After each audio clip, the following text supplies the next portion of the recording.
Hello, my name is Dr. Richard Iorio. I'm the head of adult reconstruction and total joint replacement at Brigham and Women's Health and the former director of adult reconstruction and total joint replacement at New York University Langone Health. I'm here to talk to you today about recovering from joint replacement surgery during the time of COVID-19. If you have recently had total joint surgery and are recovering at home, there are ways to improve the health of your joints on your own. During this time of the coronavirus or COVID-19 pandemic, many outpatient and in-home services such as physical therapy, nursing visits, caregivers, and physician visits for hip and knee replacements are being postponed, transitioned to telemedicine, or referred to online applications or platforms. This is necessary to ensure proper hospital staff and resources are available to care for patients affected by this virus. People are being asked to practice social distancing in their communities and also to avoid hospitals and clinics unless they are ill. In the meantime, what can you do to take care of your recovering hip and knee joints? If your follow-up visits are postponed, here's what you can do after surgery.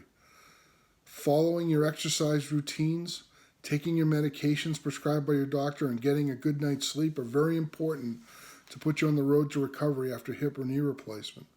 The American Association of Hip and Knee Surgeons recommends the following.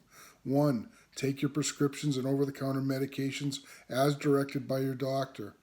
2. Practice rest, ice, compression, and elevation. And point 3. Exercise. When in doubt, communicate with your surgeon. Even though it's best to stay away from hospitals and clinics right now, unless you are seriously ill, stay in touch with your doctor when you experience any of the following issues related to your hip or knee joint surgery. 1. Experience pain that isn't controlled by the prescribed medications. 2. You have significantly increased swelling and or pain of the affected joint.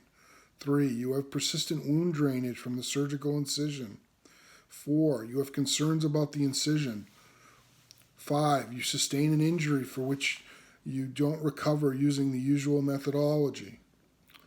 You can probably connect by phone. Check with your doctor's office to see what options they may have in place to connect you with you virtually, like with a video call or perhaps a patient engagement app for your smartphone or tablet. Telehealth options are rapidly emerging and are potentially an option to connect you with your healthcare team. MyArthritisRx is a telemedicine platform which allows you to speak to a coach and or other healthcare provider to help you with your care. How do we get past the pandemic? During these trying times, it is important to remember that avoiding the hospital and outpatient clinics is for your own benefit and the greater good of our communities, as all hospital resources are necessary to treat and prevent the spread of this virus. Please be patient with your physician and their staff, as many people have been affected by the disruptions in care. Your doctor will reschedule, cancel the surgeries, and address your needs as soon as possible. Our system is resilient.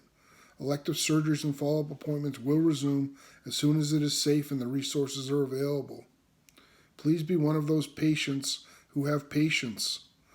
For information regarding COVID-19, please visit the CDC website, the Center for Disease Control, for the latest guidelines. Please also visit MyArthritisRx.com for help with caring for your arthritis and recovering from your surgery. We acknowledge at MyArthritisRx the contributions of Dr. Brett Levine and the ACUS Patient and Public Relations Committees and the ACUS Evidence-Based Medicine Committee for their contribution to this blog. Thank you, and be safe and have a great day.